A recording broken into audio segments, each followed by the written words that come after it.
সম্মান, এত সম্মান আর এত মর্যাদা দিছে রে, এত সম্মান আর এত মর্যাদা দিল। বন্ধু আপনারে কাউসার দিলাম, ইন্না আতাইনাকাল কাউসার, বন্ধু আপনাকে কাউসার দান করলাম। যদিও আপনার 4টা সন্তান আমি নিয়ে গেছি, মনে কষ্ট দিছি, কোটি কোটি আপনাকে রুহানি সন্তান দিছি। বন্ধু ঘাবড়াবেন না, মনে কষ্ট নিবেন না, এমন এক নিয়ামত দিছি, যেই নিয়ামত হাউজে কাউসারের পানি পান না করে যদি কেউ হাসরের মাঠে যায় তাহলে তার অস্তিত্ব থাকবে না। এই পানি পান যদি কেউ না করতে পারে তার কপাল পুড়বে। আর এই পানি সবাই পান করতেও পারবে না, তারাই পান করবে যারা দুনিয়ায় আমার নবীর তরিকায় চলছে, নবীর রেখে যাওয়া ইসলাম পালন করছে, তারাই তো সেদিন পানিটা পান করতে পারবে। আমার যুবক ভাইরা, আল্লাহ তার বন্ধুরে সান্ত্বনা দিয়া সূরা কাউসার নাজিল করে দিল। আল্লাহ বলেন, বন্ধু কান্দেন না, ইন্না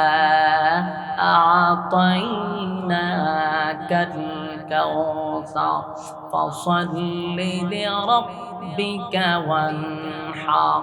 আল্লাহ বলে, বন্ধু আপনি সালাত আদায় করেন আর আল্লাহর রাস্তায় আপনি কুরবানি দেন, আল্লাহর রাস্তায় আপনি কুরবানি করেন আর আপনি সালাত আদায় করেন। যুবক ভাইরা আমার, এখানে সালাতের কথাটা আসলো, এর মানে এটাও বোঝা যায় হাউজে কাউসারের পানি তারাই পান করবে যারা সালাত আদায় করবে। কথা ভানা দি, তারাই পানি পান করতে পারবে যারা সালাত আদায় করতে পারবে। কারণ এই হাউজে কাউসারটা নবী দুনিয়াতে নবীরে আল্লাহ দিছে, শুধু এমনটা না, একটা আছে বন্ধু আপনারে গিফট করলাম, এটা আপনারে দিয়া দিলাম, কিন্তু এটা ধরলেন না, সইলেন না, দেখলেন না, এটার মধ্যে আকর্ষণ নেই। আল্লাহ বলে, বন্ধু ইন্না আতাইনাকাল কাউসার, নিশ্চয়ই আপনাকে কাউসার দান করে দিলাম, শুধু দান করছি এমনটা না, দুনিয়ায় থাকতেই থাকতেই আমার নবীকে আল্লাহ কাউসার 7 আসমানে উঠাইয়া নবীকে আল্লাহ কাউসার দেখায়া দিছে। জুড়ে কোন সুবহান। দুনিয়ার থাকা অবস্থায় আল্লাহ কাউসার দেখাইছে, ইনভাইট করে দাওয়াত দিয়া নিছে, বন্ধু আসেন আপনাকে আমি দাওয়াত দিয়া নিয়ে গেলাম, দাওয়াত দিয়া নবীরে 7 আসমানে উঠাইছে, সিদরাতুল মুনতাহা উঠাইল, আর শাজিমে বন্ধুরে নিল, সেখানে জান্নাতের নাজ নিয়ামত বন্ধুরে ঘুরাইয়া ঘুরাইয়া বন্ধুরে বন্ধু দেখাইল। বিশাল প্রজেক্ট আল্লাহ নিজে তার বন্ধুরে নিয়ে দেখছে, ঘুইরা ঘুইরা বন্ধুরে লইয়া সব পরিদর্শন করল। শেষে বলে, বন্ধু এই জায়গাটা কেমন? জিবরাইল কয়, হুজুর এই জায়গাটা কেমন লাগলো? পয়গম্বর বলে, এত সুন্দর হাউস আমি আর দেখি নাই, এত সুন্দর এত সুন্দর। নবী দেখে পাগল হয়ে গেছে। আল্লাহর নবী বলেন, এটা কার জন্য? জিবরাইল কয়, হুজুর সেদিন আপনি কাঁদছিলেন, আল্লাহ না আপনাকে কাউসার দান করেছিল, এই সেই কাউসার যেটা আপনাকে আল্লাহ গিফট করছে, তাই 7 আসমানে উঠাইয়া বন্ধু আপনারে দেখাইল। আপনি দেখলেন এই পানির এত দাম, এত দাম, এত দাম। এই পানিটা দেখতে দুধের চেয়েও বেশি সাদা, দুধের চেয়েও বেশি সাদা, এমনকি পানিটা মধুর চেয়েও বেশি মিষ্টি, মেশকে আম্বরের চেয়েও বেশি গ্রান। এই পানি পান করলে আর তৃষ্ণা থাকবে না, আর কোনোদিন পানির পিপাসা লাগবে না। এই পানি যদি কেউ পান করে হাসরের মাঠে যায়, আল্লাহ বলেন আরশের ছায়ার নিচে বসার সুযোগ পেয়ে যাবে। পানিটা যদি কেউ পান না করে, জিহ্বাটা কুকুরের মতো লম্বা হয়ে যাবে, পানির জন্য অস্তিত্ব থাকবে না। হাসরের মাঠে চিৎকার দিয়া বলবেন, মালিক পানি দেন, পানি দেন, পানি কেউ দিবে না। সূর্য আদাত উপরে আসবে, সেদিন এই পানির কত দাম সেদিন টের পাওয়া যাবে। তাই এই পানি যদি পান করতে চাই, আমাদের জন্যই আল্লাহ বলেন, আমাদের জন্যই নিয়ামত। উম্মতি মুহাম্মদীদেরকে আল্লাহ নবী নিজের হাতে পানি পান করাবে, তবে শর্ত হলো নবীর রেখে যাওয়া ইসলাম পালন করতে হবে। কথা কয় না, নবীর রেখে যাওয়া ইসলাম পালন করতে হবে। বাপ দাদার ইসলাম পালন করলে চলবে না। বলে আমার বাপ দাদা এইভাবে কইরা গেছে, না এগুলা চলবে না। কোরআন সুন্নাহ অনুযায়ী জীবন যাপন করতে হবে। আপনার মন গড়া জিন্দেগি চালাইলে চলবে না। নবীর তরিকা ছাড়া নবী পানি পান করাবে না। বহু মানুষ নবীর কাছে পানি পান করার জন্য যাবে রে, কিন্তু মাঝখানে পর্দা পড়ে যাবে। পর্দার ওপারে পয়গম্বর, ওপারে উম্মত। আল্লাহর নবী বলবেন, মালিক পানি দিলেন আমারে বান্দাদেরকে পান করানোর জন্য, উম্মতকে পানি পান করানোর জন্য। পানি পান করতে গেলাম, মাঝখানে দি পর্দা পড়ে গেল। আল্লাহ কয়, বন্ধু যারা পানি পান করতে আসছে এরা আপনার উম্মত ঠিক, কিন্তু আপনার রেখে যাওয়া ইসলাম তারা পালন করে নাই। মন গড়া জিন্দেগি চালাইছে, যেমনে মনে চায় এমনে চলছে। আপনার রক্ত মাখা ইসলাম, দান দান ভাঙ্গা ইসলাম তারা পালন করে নাই। তাই আমি আল্লাহ তাদের মাঝখানে আর আপনার মাঝখানে পর্দা দিয়া দিছি গো নবী। আমি আল্লাহ তাদেরকে আপনার বরকতি হাতের পানিটা পান করতে দিব না। এ যুবক ভাইরা, আল্লাহর নবী সেদিন বলবেন, উম্মত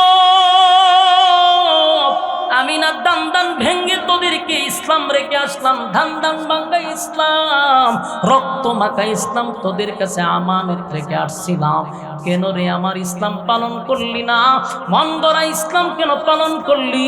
যেমনে মনে চাই এমনি চললি কেন? বন্যায় উম্মত বল, আমি নিজে রক্তাক্ত হইয়া ইসলামকে তোদের কাছে আমানত রেখে আসছিলাম, পালন করলি না কেন? নবী সেদিন বলবেন, সুহকান সুহকান লিমান গায়্যারা বাদি, দূর হয়ে যা, দূর হয়ে যা, এমন উম্মতের আমার কোনো দরকার না। এ আশিক রাসূল, নিজেকে আশিক রাসূল দাবি করলেই বাস্তবায়ন হবে না। নামের আগে টাইটেল থাকলে চলবে না। নবীর সুন্নত অনুযায়ী জীবন যাপন করতে হবে, নবীর তরিকা অনুযায়ী চলতে হবে। যদি আমরা মন গড়া চলি, নবীর হাতের বরকতি হাতের পানি আমাদের নসিব হবে না।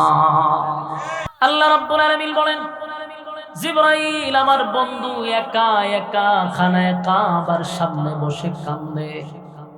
আমি আল্লাহ সব বরদাস্ত করতে পারি, কিন্তু আমার বন্ধুর চোখের পানি আমি আল্লাহ বরদাস্ত করতে পারি না।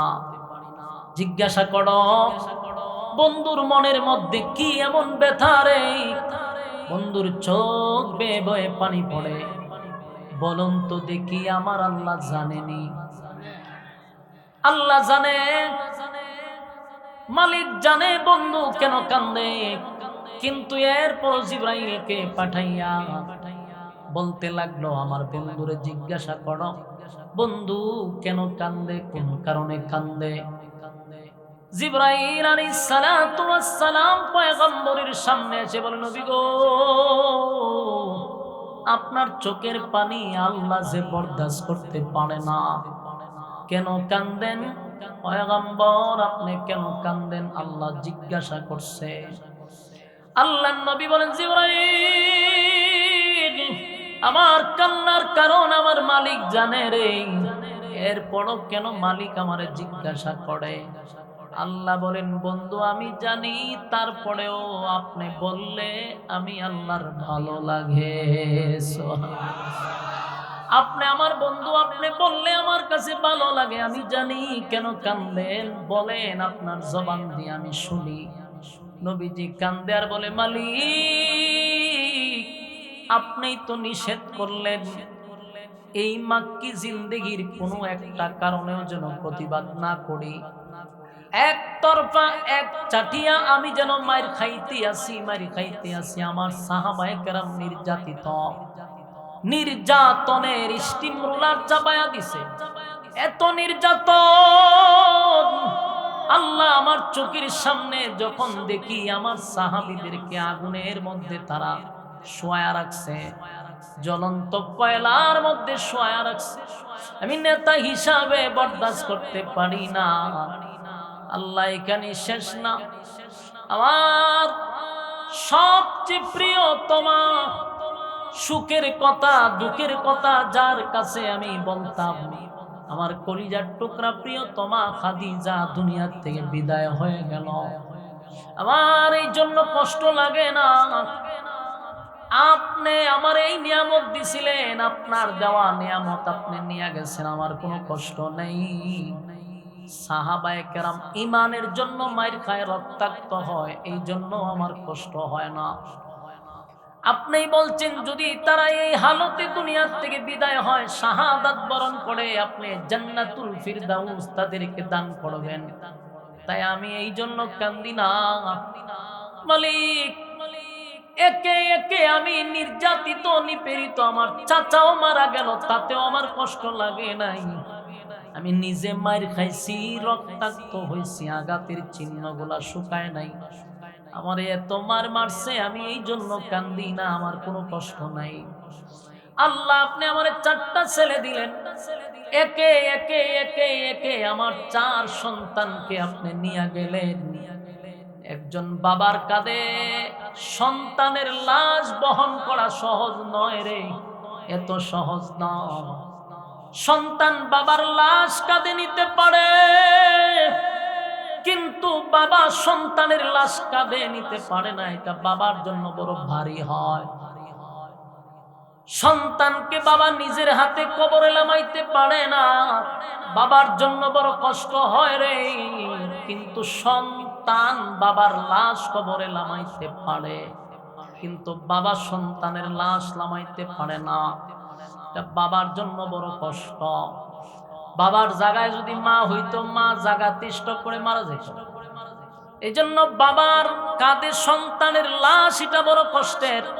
আল্লাহর নবী বলেন, মালিক আমার 4টা সন্তান আপনি দিছেন, বালেগ হওয়ার আগেই সন্তানগুলাকে আপনি নিয়ে গেলেন। আল্লাহ নিজের সন্তানগুলাকে আমি নিজের হাতে গোসল করাইলাম, সন্তানগুলাকে নিজের হাতেই কাফন পড়াইলাম। আল্লাহ আমি নিজেই আমার সন্তানের জানাজা আমি পড়াইলাম। জানাজা পড়াইয়া সন্তানগুলাকে আমি নিজের হাতে কবরে রাখছি। বাবা হিসাবে আমার বড় কষ্ট হয়, কিন্তু আপনি তো এই নিয়ামত আমারে দিছেন, আপনি নিয়ে গেছেন, এখানেও আমার কষ্ট নাই, কেন আমার কোনো অভিযোগ নাই, কোনো অভিযোগ নাই। আপনি দিছেন, আপনি নিছেন, আমার এখানেও কোনো কষ্ট নাই, অভিযোগ নাই, অভিযোগ নাই। এই জন্য আমি কান্দি না আল্লাহ, আমি কান্দি। আমার মা নাই, যখন আমার মাও নাই, বাবাও নাই, আমার চাচা আমারে ছেলের মতো লালন পালন করছে, চাচাটাও মারা গেল। আমার আপন চাচা আবুল আহাব, উনি আমার আপন চাচা। আমি দিনের দাওয়াত লইয়া গেলে মানুষ আমারে পাথর মারে, আমার কষ্ট লাগে না। আপনার দিনের কাজ করতে গিয়ে আমি রক্তাক্ত হইলেও আমার যে কষ্ট লাগে না, আমার কষ্ট লাগে অন্যদের সাথে। আমার চাচাও একত্রিত হইয়া আমারে পাথর মারে। আমার চাচা যখন আমারে পাথর মারে, মালিক আমি যে বরদাস্ত করতে পারি না। আমার চাচা তো জানে আমার মাও নাই, বাবাও নাই, আমার আত্মীয় স্বজন যারা ছিল তারাও দুনিয়ার থেকে বিদায় হয়ে গেছে। আমার আপন বলতে যেই চাচা থাকার কথা ছিল, সেই চাচাও তাদের সঙ্গে একত্রিত হইয়া আমারে পাথর মারে। আমার চাচার পাথরের আঘাতে আমি রক্তাক্ত হইছি। আমার যুবক ভাইরা, আল্লাহর নবী কান্দে আর বলেন, মালিক আমার কান্নার কারণ হলো, আমার কান্নার কারণ হলো আমি, আমার স্ত্রী মারা গেল, আমার চাচা মারা গেল, আমি নিজে রক্তাক্ত হইলাম, আমার সন্তানগুলা মারা গেল। উচিত ছিল আমার চাচা আর চাচি আইসা আমারে সান্ত্বনা দেওয়ার। কথা ঠিক নেই? আমি এতটা ব্যথায় ব্যথিত, এতটা কষ্টে জর্জরিত, আমার চাচা এবং চাচি তো আমারে সান্ত্বনা দেওয়ার দরকার ছিল। বিবি মারা গেছে, কেউ আমারে সান্ত্বনা দেয় নাই। চাচাটা মারা গেল, কেউ আমারে সান্ত্বনা দেয় নাই। আমি যখন তায়েব থেকে রক্তাক্ত হইয়া মক্কায় ফিরলাম, আঘাতের চিহ্ন আমি কারে দেখাইব? দেখানোর মতো কেউ নাই, আমার দুঃখ বুঝার মতো কেউ নাই। কিন্তু আফসোস, আমার চাচা এবং চাচি আমার সান্ত্বনাটাও দিল না। তাও আমার কষ্ট নাই, সান্ত্বনা দেয় নাই, তাতেও কোনো কষ্ট নাই। কিন্তু আমার কষ্ট লাগলো, মালিক আমার আপন চাচি হইয়া মানুষের কাছে গিয়া কয় আমি নাকি আবেতার, আমাকে আবেতার বলে গালি দেয়, আমার নাকি বংশ জমিনে থাকবে না, আমি নির্বংশা হয়ে গেছি, আমার লেজ কাটা আটকোড়া বলে আমার আপন চাচি মানুষের কাছে গিয়া কয় আল্লাহ আমি তো আপনার দিনের দাওয়াত দেই, আপনার কথা বলি, আমার চাচি আমার কাটা গায়ে কেন লবণ দিল, আমার সান্ত্বনাও দিল না, আমার সন্তান মারা গেছে বাবা হিসাবে আমার মনে কষ্ট, কিন্তু আমার চাচি মানুষের কাছে গিয়া কয় মুহাম্মদের ধর্ম কেউ পালন করবা না, মুহাম্মদ দুনিয়ার থেকে বিদায় হয়ে গেলে তার দিন ধর্ম ধরে রাখার মতো কেউ নাই, তার ইসলাম টিকায়া রাখার মতো কেউ নাই, কারণ তার সন্তান নাই, তার বংশ নাই। এই কথাগুলি বলে বলে মানুষের কাছ থেকে আমার দূরে সরায়। আল্লাহ ডাক দিয়া বলে বন্ধু এই বেতায় ব্যতীত হইয়া আপনি কান্দেন, বন্ধু চোখের পানি আপনি মুছেন, আপনার চোখের পানি আমি আল্লাহ বরদাস্ত করতে পারি না। বন্ধু আবুল আহাব আপনারে পাথর লইয়া গেছিল মারার জন্য, প্রতিবাদ আমি আল্লাহ করছি, মক্কার কেউ প্রতিবাদ করে নাই, আমি আল্লাহ নিজেই প্রতিবাদ করছি। আবুল আহাব বলছে আপনি ধ্বংস হয়ে যাওয়ার জন্য, আমি আল্লাহ বলছি তাব্বাত ইয়াদা আবি লাহাবিন ওয়া তাব্বা, আল্লাহ বলেন ধ্বংস হোক আবুল আহাবের দুই হাত, এবং আবুল আহাব ধ্বংস হয়ে গেল। প্রতিবাদটা তো আমি করছি,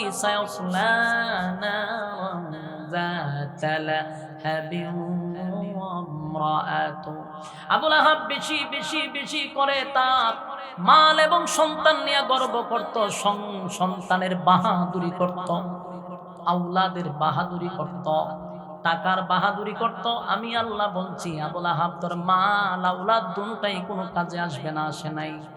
আবুল আহাববার বউ করছে ভাগ নামে, এই সভ্য মহিলা বেয়াদব মহিলা উম্মে জামিল, তার বিরুদ্ধে আল্লাহ দুইটা আয়াত নাজিল করে জানাইছে এই মহিলাকেও আমি জাহান্নামের শিখাময় আগুনে জ্বালাবো। আমার কথা কি আপনারা কান পর্যন্ত যায়? প্যান্ডেলে কি আওয়াজ পাওয়া যায়? আপনারা কথা বলেন না গা, বলুন এই মহিলা কি ভালো না খারাপ? সাধারণ খারাপ না চূড়ান্ত? এই মহিলা পৃথিবীর ইতিহাসে সবচেয়ে জঘন্যতম মহিলা, যেই মহিলা রাসূল সাল্লাল্লাহু আলাইহি সাল্লামের আপন চাচি ছিল, কিন্তু এই মহিলা সবচেয়ে বেশি বিরোধিতা করছে। নবী মসজিদে গেলে এই মহিলা রাস্তার মধ্যে কাটা দিয়া রাখত, নবী কষ্ট পাইলে এই মহিলা লুকিয়ে লুকিয়ে মুস্কি মুস্কি হাসতো। নাউজুবিল্লাহ, কত খারাপ মহিলা! আল্লাহ এই মহিলারে জাহান্নামের শিখাময় আগুনে আমি জ্বালাবো, পোড়াবো, জ্বালাবো, পোড়াবো। এবং যেই রশি দিয়া সে লাকড়ি বহন করত, আমি সেই রশি দিয়া তারে জাহান্নামে টেনে টেনে নিব। তাহলে বন্ধু আবুল আহাব আপনার বিরোধিতা করছে, প্রতিবাদটা কিন্তু আমি আল্লাহ করছি। আপনার বিরুদ্ধে কেউ কথা বললে স্বয়ং আমি আল্লাহই প্রতিবাদ করি। জুরে কোন সুবহান। আমার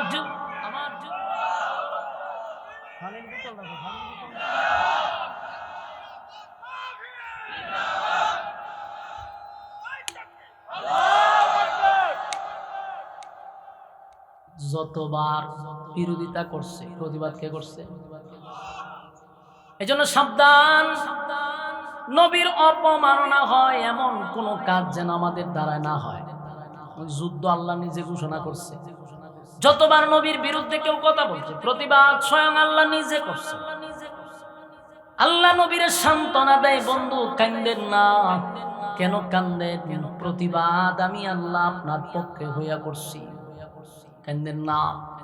নবী কান্দে আর বলে মালিক আমি তো এই জন্য কান্দি, আমার আবে তার বলে গালি দেয়। নিজের মানুষ যদি এমন অপপ্রচার করে, আল্লাহ আমি কালেমার দাওয়াত লইয়া গেলে মানুষ যদি আমারে কয় তুমি না নির্বংশা, তুমি না আটকোড়া, তোমার আপন চাচি বলছে, সেই দিনের দাওয়াতে যেন আঘাত না হয়, মাঝখানে যেন বাধা না হয়, সেই ব্যথায় ব্যতীত হইয়া আমি কান্দি। আল্লাহ তখন বন্ধুরে খুশি করার লেগা নবী চতুর্দিক দিয়া যখন ব্যথায় ব্যতীত, চতুর্দিক দিয়া আঘাতপ্রাপ্ত স্ত্রী চলে গেছে, চাচা চলে গেছে, সন্তানগুলা বিদায় হয়ে গেছে। তায়েফের ময়দানে রক্তাক্ত হয়েছে, সাহাবায়ে কেরাম নির্যাতিত হচ্ছে, নবীর উপরে অপবাদ চলতেছে, গালমন্দ চলতেছে। সমস্ত আঘাতের পরে আমার আল্লাহ নবীরে এমন খুশি করা করছে, সুবহান। আল্লাহ কয়, বন্ধু আমি আপনাকে আজকে এমন একটা জিনিস দিলাম, আপনার শানে আমি আল্লাহ একটা সূরা নাজিল করলাম। সূরা কাউসারকে বলা হয় শানে রাসূল সাল্লাল্লাহু আলাইহি ওয়াসাল্লাম। নবীর শান মান মর্যাদা নিয়ে এই সূরাটা আল্লাহ নাজিল করে বন্ধুরে খুশি করে দিল। আল্লাহ বলেন, বন্ধু আপনার 4টা সন্তান আমি নিয়ে গেছি, বালেগ হওয়ার আগে দুনিয়ার থেকে আমি নিয়ে গেছি। বাবা হিসাবে আপনার মনে বড় কষ্ট, কষ্ট আছে না নাই? যতই হোক বাবা তো একটা দুইটা নয় গো, নবীর 4টা ছেলে ছিল, একে একে সব ছেলেগুলাকে বালেগ হওয়ার আগে নিয়ে গেছে। বাবা হিসাবে আমার নবীর মনে কষ্ট। আল্লাহ কয়, আপনার 4টা সন্তান নিয়ে আমি আপনাকে যে কষ্ট দিলাম, বন্ধু ছেলে নিলাম 4 জন, আর আপনার রুহানি সন্তান দিলাম হাজার হাজার কোটি। সুবহান। সন্তান নিচে কয়জন? আর আপনারে দিছি আমি হাজার হাজার কোটি কোটি কোটি রুহানি সন্তান। সুবহানাল্লাহ। আপনাকে আমি রুহানি সন্তান দিলাম, নিলাম তো 4 জন, দিলাম তো লক্ষ কোটি। বন্ধু চিন্তার কোনো কারণ নাই। আর 4টা সন্তানকে নিছি বন্ধু আপনার সম্মান বাড়ানোর জন্য। সন্তান নিয়েও আপনার সম্মান বাড়াইছে। সন্তান নিয়ে কেমনে বাড়াইলো? কারণ আমাদের নবী হলো সমস্ত নবী কুলের সম্রাট। বলুন, সমস্ত নবী কুলের, সমস্ত নবী কুলের সম্রাট। এই নবীর পরে কোন নবী নাই গো। আমার নবীর আল্লাহ পাঠাইয়া নবুয়তের দরজায় তালা মারছে, আর কোনদিন পৃথিবীতে নবী রাসূল আসবে না। তাহলে আমার নবী হলো শেষ পয়গাম্বর। এখন ছেলে যদি বালেগ হয়, বালেগ হওয়ার পরে আল্লাহ যদি ছেলেরে নবী না বানায়, তাহলে বাবা হিসাবে এখানে নবী ছোট হয়। কেমনে ছোট হয়? কারণ ইব্রাহিম খলিলুল্লাহর ছেলে ছিল, পয়গাম্বর ঠিক নেই। এই ইয়াকুব নবীর ছেলে, ইউসুফ পয়গাম্বর, নবীর ছেলে নবী হইল। এরকম ভাবে দাউদ পয়গাম্বরের ছেলে সুলাইমান নবী ছিল। তাহলে অন্যান্য নবীদের সন্তানরা যদি নবী হইতে পারে, আল্লাহ যদি আমার নবীর সন্তানদের নবী না বানায়, তাহলে ওই দিক দিয়া নবী ছোট হয়, ঠিক নেই? আবার যদি আল্লাহ নবী না বানাইতো, বলে এমনি সন্তান বড় হোক, নবী না। আল্লাহ কয়, বন্ধু আপনার উম্মত যে আবেগী, আমরা যে তালের উম্মত, আল্লাহ বুঝে শুনে নবী সন্তান লয়ে গেছে। কারণ আমরা যে আবেগের আবেগ, আল্লাহ না বানাইলো উম্মত জোর করে নবী বানাইলি লইলে। কথা কয় না দি? জোর করে নবী বানাইলি হলে বদ্দিনশীল নবী। কথা কয় না দি?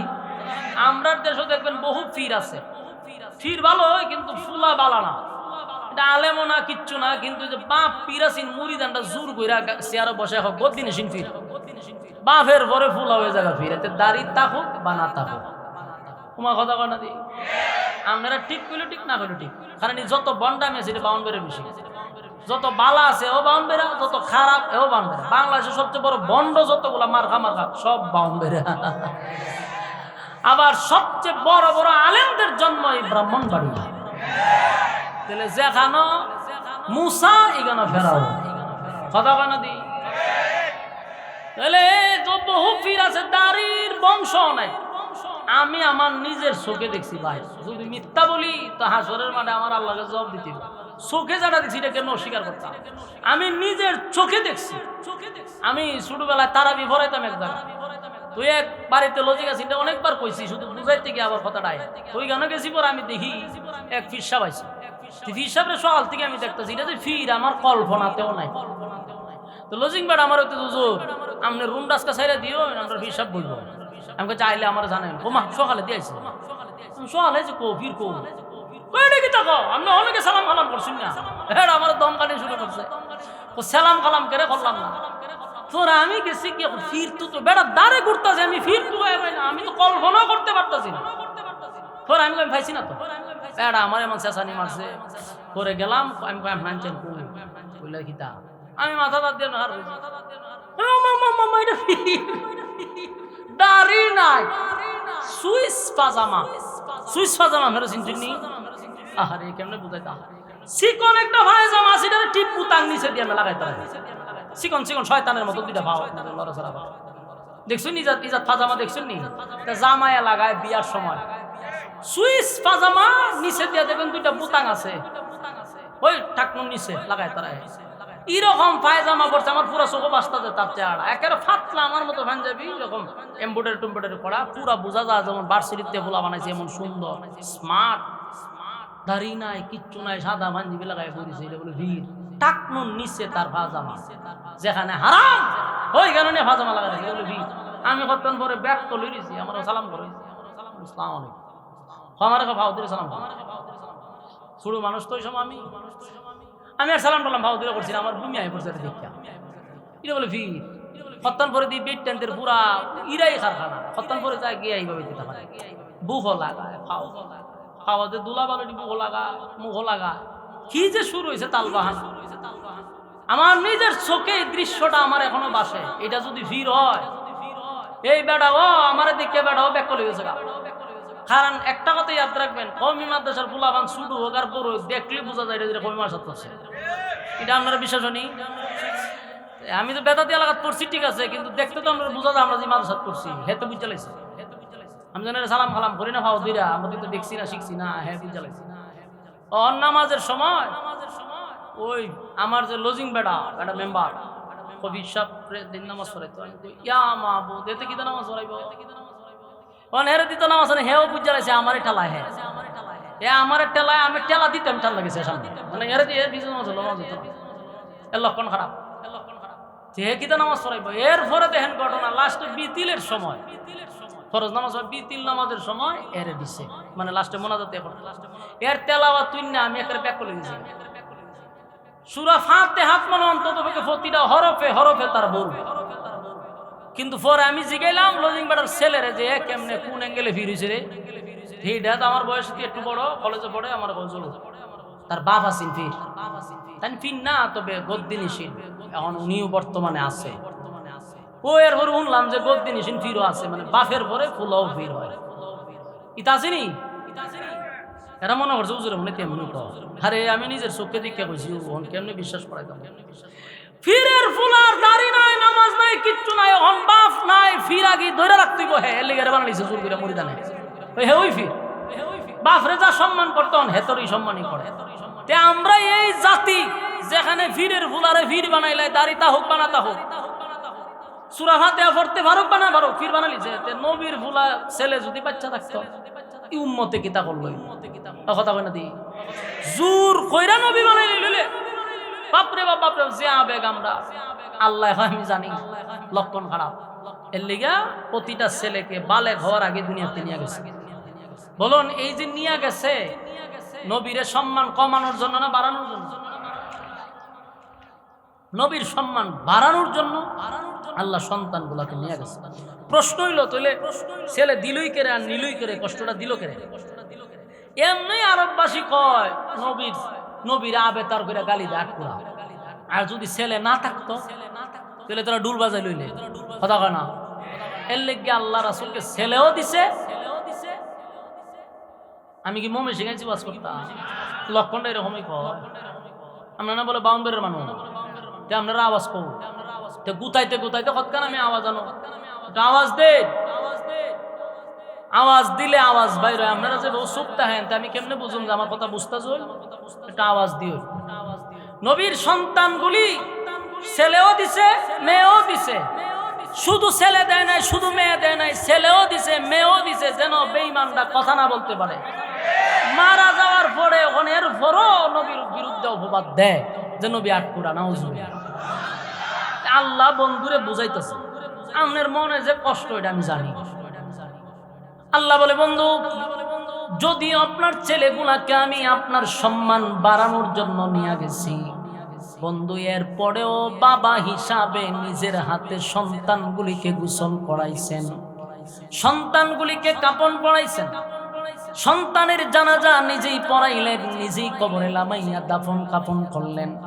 বাবা হিসাবে আপনার মনে যে আমি কষ্টটা দিলাম, আল্লাহ বলেন বন্ধু এর বিনিময়ে আমি আল্লাহ আপনাকে কাউসার দান করলাম। আপনারা কাউসার দিয়া দিন, সুবহানাল্লাহ। কাউসার সাধারণ কোন একটা নিয়ামত না।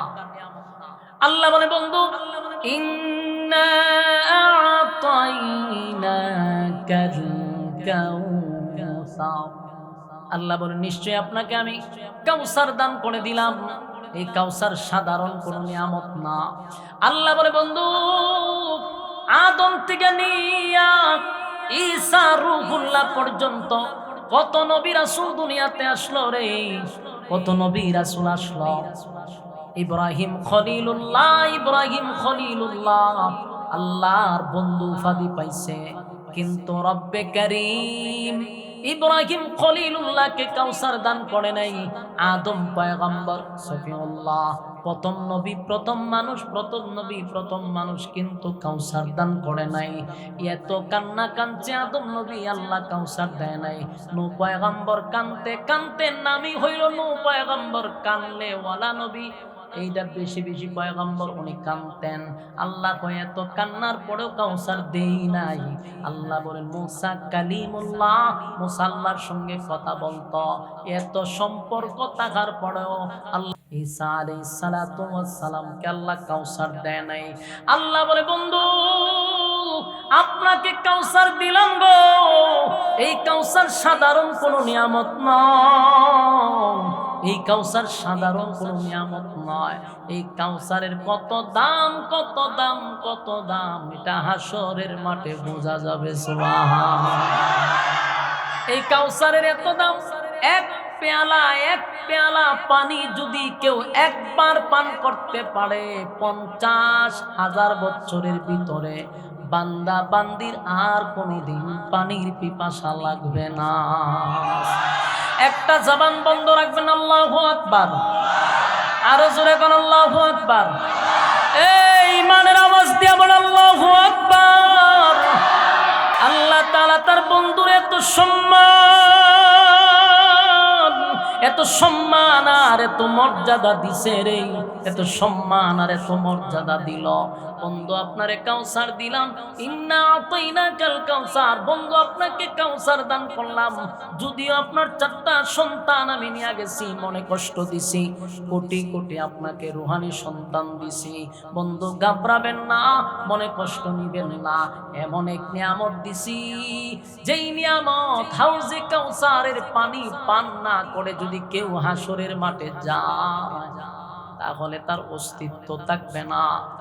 এই পানি পান যদি কেউ না করতে পারে তার কপাল পুড়বে।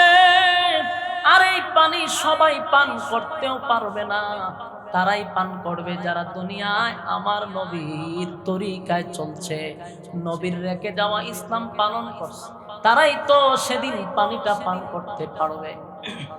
আমার যুবক ভাইরা, আল্লাহ তার বন্ধুরে সান্ত্বনা দিয়া সূরা কাউসার নাজিল করে দিল। আল্লাহ বলেন বন্ধু কাইন্দেন না, ইন্না আ'তাইনাকাল কাউসার ফাসাল্লি লিরাব্বিকা ওয়ানহার। আল্লাহ বলে বন্ধু আপনি সালাত আদায় করেন আর আল্লাহর রাস্তায় আপনি কুরবানি দেন, আল্লাহর রাস্তায় আপনি কুরবানি করেন আর আপনি সালাত আদায় করেন। যুবক ভাইরা আমার, এখানে সালাতের কথাটা আসলো, এর মানে এটাও বোঝা যায় হাউজে কাউসারের পানি তারাই পান করবে যারা সালাত আদায় করবে।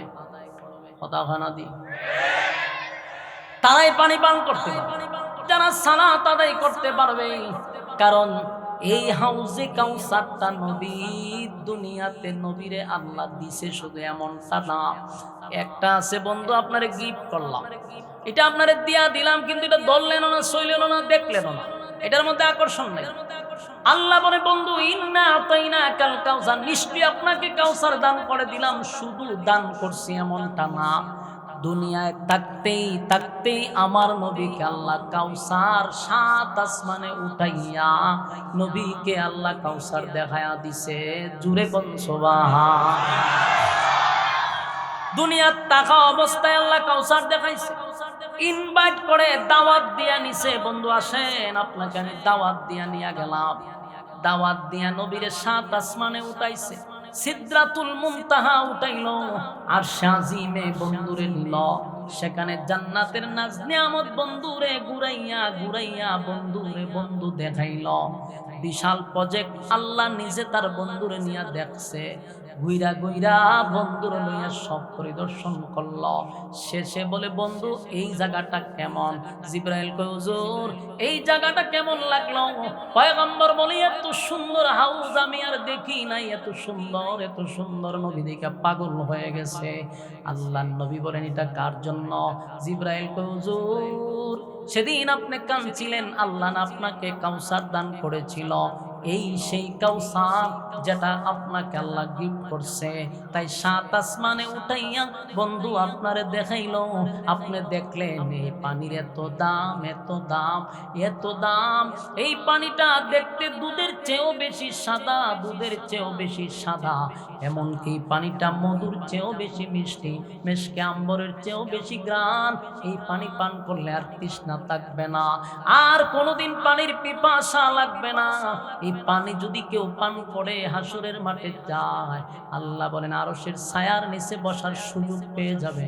পানিটা যদি কেউ পান না করে, জিহ্বাটা কুকুরের মতো লম্বা হয়ে যাবে, পানির জন্য অস্তিত্ব থাকবে না। হাসরের মাঠে চিৎকার দিয়া বলবেন, মালিক পানি দেন, পানি দেন। পানি কেউ দিবে না। সূর্য আদাত উপরে আসবে, সেদিন এই পানির কত দাম সেদিন টের পাওয়া যাবে। তাই এই পানি যদি পান করতে চাই, আমাদের জন্যই আল্লাহ বলেন, আমাদের জন্যই নিয়ামত। উম্মতি মুহাম্মদীদেরকে আল্লাহ নবী নিজের হাতে পানি পান করাবে, তবে শর্ত হলো নবীর রেখে যাওয়া ইসলাম পালন করতে হবে। কথা কয় না, নবীর রেখে যাওয়া ইসলাম পালন করতে হবে। বাপ দাদার ইসলাম পালন করলে চলবে না। বলে আমার বাপ দাদা এইভাবে কইরা গেছে, না এগুলা চলবে না। কোরআন সুন্নাহ অনুযায়ী জীবন যাপন করতে হবে। আপনার মন গড়া জিন্দেগি চালাইলে চলবে না। নবীর তরিকা ছাড়া নবী পানি পান করাবে না। বহু মানুষ নবীর কাছে পানি পান করার জন্য যাবে রে, কিন্তু মাঝখানে পর্দা পড়ে যাবে। পর্দার ওপারে পয়গম্বর, ওপারে উম্মত।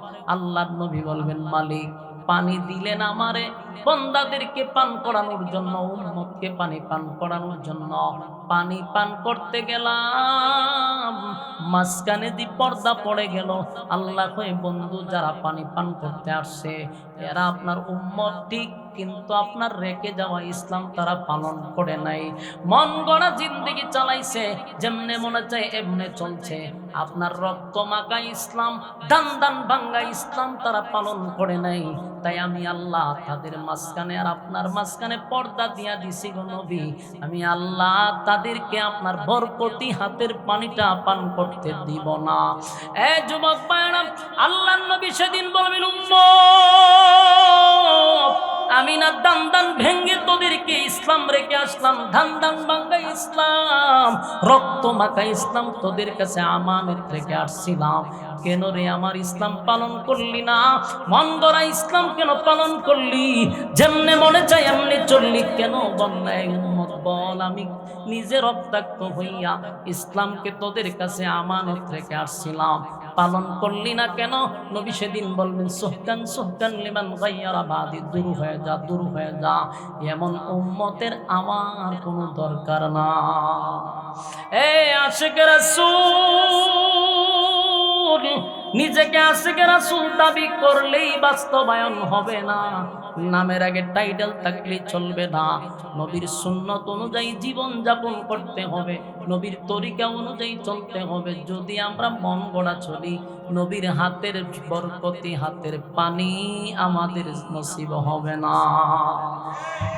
বলুন, নামের আগে আশিক রাসূল লাগাইলি চলবো না নবীর তরিকা অনুযায়ী জীবন যাপন করতে হবে? নবীর সুন্নাহ অনুযায়ী জীবন যাপন করতে হবে, না হয় নবীর কাছে গেলেও নবীরে দেখা যাবে না, পর্দা পড়ে যাবে। কত বড় কপাল পোড়া সেদিন বোঝা যাবে। কথা কোন ঠিক?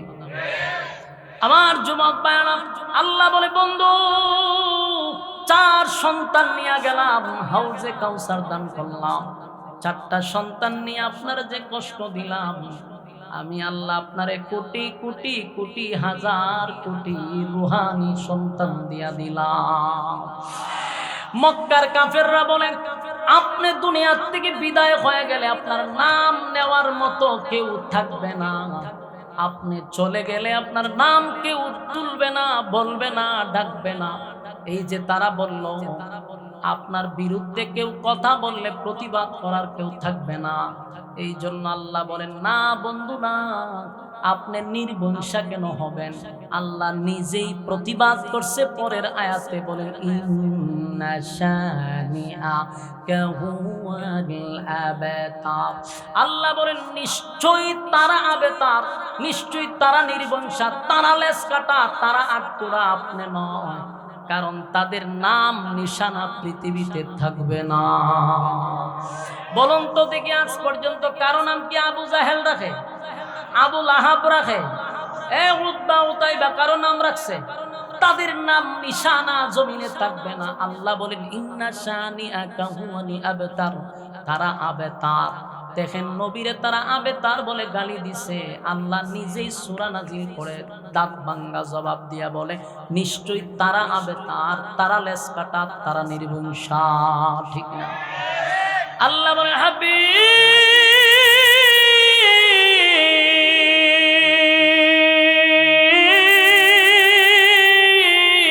আপনাকে যারা লেজ কাটা কয় গো, তাদের নাম নিশানা জমিনে থাকবে না, আমি তাদের নাম নিশানা জমিনে রাখবো না। বরং এই পৃথিবীতে আমি আল্লাহর নাম থাকবে যতদিন, আপনি নবীর নাম থাকবে ততদিন। কথা কোন ঠিক না বেঠিক? আমার নবীর নাম থাকবে এই পৃথিবীতে, আল্লাহর নাম থাকবে যতদিন। এমনকি প্রতি সেকেন্ডে সেকেন্ডে সেকেন্ডে আমার নবীর দুরূদ এবং সালাম সোনার মদিনায় আল্লাহ পৌঁছাইতেছে। সুবহানাল্লাহ। আল্লাহ বলে বন্ধু কেউ যদি আপনাকে গালি দেয়, মনে করেন আপনার ছেলেগুলা থাকলেই তো প্রতিবাদ করত। মনে করেন আমার বাবারে যদি কেউ গালি দেয়, প্রতিবাদ করব সন্তান হিসাবে আমরা, ঠিক না? বাবার রেখে যাওয়া সন্তানগুলি প্রতিবাদ করবে, কিন্তু আমার নবীর সন্তান নাই, নবীরে কেউ গালি দিলে কে প্রতিবাদ করবে? আল্লাহ বলেন বন্ধু আপনার জন্য আমি 1000 কোটি রুহানি সন্তান রেখে গেলাম, কিয়ামত পর্যন্ত আপনার জন্য আপনার রুহানি সন্তানরা জীবন দিতে প্রস্তুত। ঠিক কিনা বলেন? নবীর বিরুদ্ধে কেউ কথা বললে আমরা প্রতিবাদ করি কিনা? জীবন দেই, জীবন দেই। যেমন 16 বছরের ভিতরে কত ভাবে নবীরে অপমান করার চেষ্টা করছে। রাসূলের সৈনিক, রাসূলের রুহানি সন্তানরা প্রতিবাদ করতে গিয়া জালেমের গুলিতে শাহাদাত বরণ করছে, কিন্তু এরপরও নবীর ইজ্জত জমিনে নষ্ট করতে দেয় না। বাস্তব না বাস্তব? ভুলাতে ঘটনা ঘটছে, নবীরে গালি দিয়া ফেসবুকে লেখছে। ওই সরকারের আমলেও প্রশাসন কোনো ভূমিকা নেয় নাই। আমাদের কওমি উলামায়ে কেরাম প্রতিবাদ করতে গিয়ে 7 জন যুবক শাহাদাত বরণ করছে। তখনকার সরকারে আমরা জালেম সরকার হিসেবে মানি। এখন যে সরকার আছে এটাকে আল্লাহর ওলি বসাইছি আমরা। কথা কয় না? নোবেল পুরস্কার পাইছে সুদ খাইতে খাইতে, বেচারা একেবারে পিএইচডি করছে। এই সুদখোররে আমরা কত সম্মান আর মর্যাদা দিয়া বসাইছি। এখন তার বিরুদ্ধে কথা বলি না, এতদিন বলছি কোন রকম আমাদের সাথে যেন গাদ্দারি না করে, রক্তের সাথে যেন বেঈমানি না করে। কসম খোদার 96% মুসলমানের দেশে মুসলমানরা যদি কলঙ্কিত হয়, এই সরকার তার দায়িত্ব নিতে হবে। এমনি এমনি কইছি, এমনি এমনি বলি নাই। 96% মুসলমানের দেশে মালুর বাচ্চারা মুসলমানের মেয়েদেরকে দর্শন করে প্রকাশ্যে প্রশাসন কেন ভূমিকা নেয় না? এর পিছনে কার হাত আছে আমাদের জানার বাকি নাই। আগে ইন্ডিয়া ভারতের গোলামি করছি আমরা, এখন পশ্চিমাদের গোলামি শুরু করে দিয়েছি। 96% মুসলমানের দেশ, রংপুরে একটা 13 বছরের মাদ্রাসার মেয়েকে প্রকাশ্য প্রকাশ্যে দর্শন করছে 2 মাস পর্যন্ত। মালুর কুলাঙ্গারের বাচ্চারা 5% বাংলাদেশ তাইকা এত বড় কলিজা কোথা থেকে হয়েছে? ডক্টর ইউনূস যদি এর ব্যবস্থা না নেয়, টেকনাফ থেকে তেতুলিয়া, রূপসা থেকে পাতুরিয়া আলেমদের নেতৃত্বে আরেকটা ভূমিকা নেওয়া হবে ইনশাআল্লাহ। এই আন্দোলনে বাংলাদেশে 5% টিকবে না ইনশাআল্লাহ। আর কিছু নেতারা 5% ভোট পাওয়ার জন্য এখন রোজার আর পূজা বানায়া যায়। কিছু নেতারা 5% ভোট পাইবার লাগে পাঁচাটা শুরু করছে। ওই মন্দিরে গিয়ে মন্দির পাহারা দেয়। বেটা, তোদের মন্দির পাহারা দেওয়ার দায়িত্ব কি মুসলমানের? পূজা করতে যাস মন্দিরে 5% ভোটের জন্য, 96% মুসলমানের কলিজায় আঘাত দিয়া 5% ভোটের জন্য মন্দির পাহারা দেশ, দেবদেবীরে পাহারা দেশ। লজ্জা করে না তোদের? লজ্জা করে? সম্মানিত সুধী, পাঞ্জাবি টুপি লাগায়া কিছু মৌলবী, দালাল মার্কা মৌলবী, যুগে যুগে তারা দালালি করছে, এখনো দালালি করতেছে। কেন? আমাদের কোনো কাজে কি মালুর বাচ্চারা কোনো কাজও লাগে? মালুদের কেন আমরা পাহারা দিব? বাংলাদেশে মালুরা জামাই হানা হালতে আছে। জামাই যেভাবে শ্বশুর বাড়িতে থাকে, মালুরা বাংলাদেশে এরকম জামাই হানা হালতে আছে। আমরা তাদের উপরে হামলা করি না। বাংলাদেশের কোন হিন্দু মেয়েদেরকে মুসলমান দর্শন করে নাই। কত বড় কলিজার পাটা হইলে পরে মুসলমানের মেয়েদেরকে তারা দর্শন করতেছে, মুসলমানদের মেয়েদের পেটের মধ্যে বাচ্চা দিতেছে তারা পরিকল্পিতভাবে। এটার কোনো বিচার হচ্ছে না। এই যে রংপুরে ঘটনা ঘটছে, এর আগে আমাদের সোনারঘাট আমাদের পার্শ্ববর্তী যে থানা, ওই থানাতে একজন হিন্দুকে মুসলমান দর্শন করছে, মুসলমান মেয়েকে হিন্দু দর্শন করছে। আপনি বাবা যায়, বিষয়টা বাবা যায়, চিন্তা করছে। এটা কি দিল্লি পাইছে? এটা মুসলমানের দেশ। যদি আপনারা এর ব্যাপারে প্রতিবাদ না করেন, মালুদের পাকা গজায়া যাবে। এমনি পাকা গজায় গেছে। এরা ধরতে পারলে পুলিশের কাছে পরে আগে নিজের যা করার তা কইরা দিবেন। একেবারে নিচে দেখাইতে লইবেন, টুনটুনি খাইটা গলার ঝুলাই দিয়ে দিবেন। একেবারে জাগাত খাইতে লইবেন, কোনো কথা নেই, খাইটা গলার ঝুলাই দিবেন।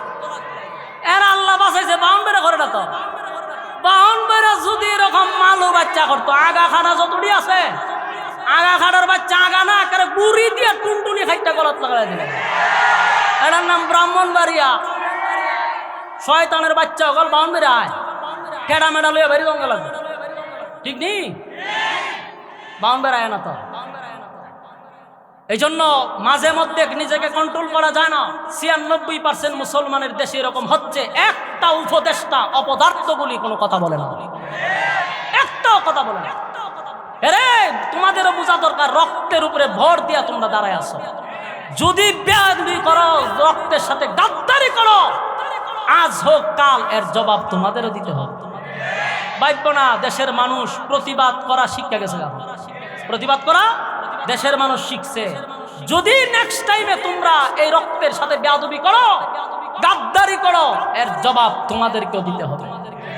বিশ্বাসের জায়গায়, আস্থার জায়গায় আমরা রাখছি। ডক্টর ইউনূসকে আমরা কতটা মহব্বত করে তার কাছে আমরা বারবার দিছি যে সাবধান, প্রতিটা অন্যায়ের বিচার আপনি করবেন, প্রতিটা অন্যায়ের বিচার আপনি করবেন। কত বুক ভরা আশা নিয়ে মানুষ তার দিকে তাকায় আছে। সে যদি গাদ্দারি করে, এই অনুসারে একদিন জবাব দিতে হবে ইনশাআল্লাহ। জবাবের বাহিরে কেউ যাবে না। আপনারা কি মনে হয় সাইরা দেওয়া হবে? সাইরা দেওয়া হবে না। তাই স্পষ্ট বক্তব্য, বাংলাদেশের রংপুরে যে ঘটনাটা ঘটছে, আমরা প্রতিবাদ জানাচ্ছি। এর সুষ্ঠু তদন্তের মাধ্যমে ব্যবস্থা নিতে হবে। ব্যবস্থা নিয়ে শুধু শেষ নয়, একেবারে জীবনের জন্য টুনটুনি গুড়ি দেখাইতে দিতে হবে। আর এর যেন এটা বুঝতে পারে এটা বাংলাদেশ 96, এটা দিল্লি না রে, এটা দিল্লি না, এটা বাংলাদেশ। কত বড় কলিজার পাটা, একটা দুইটা না, তার মনে হচ্ছে একটা করছে। আমি কি বললাম, আমার পার্শ্ববর্তী থানা একটা ঘটনা ঘটছে। এখন ইসকনের যে একটা ষড়যন্ত্র, কি জানেন, এদের পুরা টার্গেট হলো মুসলমান নারীরা। আর মেয়েদেরকেও বলবো, এই আমরা মেয়েরাও যে একটা দুধে দোয়া তুলসী পাতা এমন না, সেটিং মারে হারারায়। এটা কি হিন্দু না মুসলমান একবারও চিন্তা করে না। এডিরে ফান্দ ফালায় ফ্রেম প্রীতি আদান ফাদান চলে। এরপরে আস্তে আস্তে কয় আসেন দেখা করি, দেখা করতে গিয়ে ওই একেবারে মনে করেন সহ বাচ্চা সহ দৌড়ায় দেয়। এরপরে মিডিয়ার সামনে এসে কে রে তুই আগে কিতা করছিলি, এই শয়তানের বাচ্চা গল, তোরা প্রেম করার জায়গা পাস না, বিয়ান নে বইবি, আগা খাটার কাছে যায়, মুখটা খারাপ করে নি। আপনারা জানেন এটা একটা চক্রান্ত চলতেছে, তো গভীর ষড়যন্ত্র চলতেছে, মুসলমান মেয়েদেরকে তারা টার্গেট করতেছে, অসংখ্য ঘটনা করতেছে যে মুসলমান মেয়েদেরকে টার্গেট করে করে তাদের একটা টার্গেট হলো মুসলমানদের বাচ্চা মানে এদের অবৈধ সন্তানগুলি যেন জন্ম দেওয়া হয়, হিন্দুর প্রভাব বাড়ানোর জন্য এগুলো করতেছে। তাই বিচক্ষণ থাকতে হবে, মেয়েদেরকেও বলছি সারা রাত ফেসবুকে সেটিং মারো, এটা কি মুসলমান না হিন্দু যাচাই বাছাই করা দরকার। আপনারা তো মোবাইল চালাইছেন, মাইয়া একটা হয়েছে যুবতী, এটা তো মোবাইল চালায়, কে মোবাইল দিবেন কেন, মোবাইল দিচ্ছেন, এটা তো নষ্ট করতেছে। শেষে ইজ্জত সম্মানের কারণে অনেক ঘটনা আছে যেগুলা প্রকাশ হয় না, মান সম্মানের ভয়ে। অনেকটা সম্ভ্রান্ত পরিবারের এমন একটা ঘটনা ঘটলে সে চিন্তা করবো এই ঘটনা যদি মানুষে শুনে ইজ্জত শেষ, এই জন্য অনেক সময় দামাচাপা দেয়। যেটি আমরা শুনতেছি এগুলো তো বিচ্ছিন্ন ঘটনা, কিন্তু অসংখ্য ঘটনা দামাচাপা দেওয়া হচ্ছে। এই জন্য সাবধান, চোখ কান খোলা রাখতে হবে। এই মালুদের বিশাল বড় একটা চক্র নামছে, আল্লাহ আমাদের এই চক্র থেকে হেফাজত করুক, আমিন। সম্মানিত শুধু তাহলে বাংলাদেশেও অনেকবার এই যে কদিন আগে কোরআন নিয়ে অপমাননা করছে, দেখছেন না?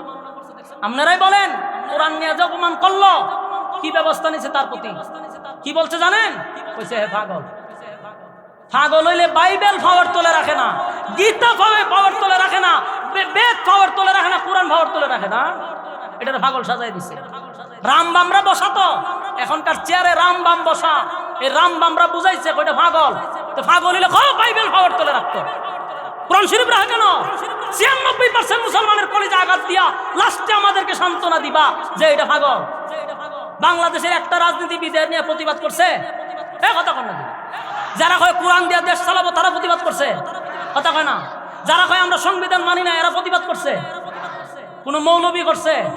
যে মৌলবীরা চেয়ারের লোভে এখন ধরতেছে এরা করছে। সব স্বার্থের পাগল, সব চেয়ারের পাগল। কোরআন অপমাননা হইল, রাষ্ট্রীয়ভাবে কোনো আন্দোলন করা হয় নাই, তার কোনো ব্যবস্থাও নেওয়া হয় নাই। হয়ে যাবে চক্রান্ত সব সর্বদিক দিয়া চলতেছে। আল্লাহ এই সমস্ত চক্রান্ত থেকে আমাদেরকে হেফাজত করুন।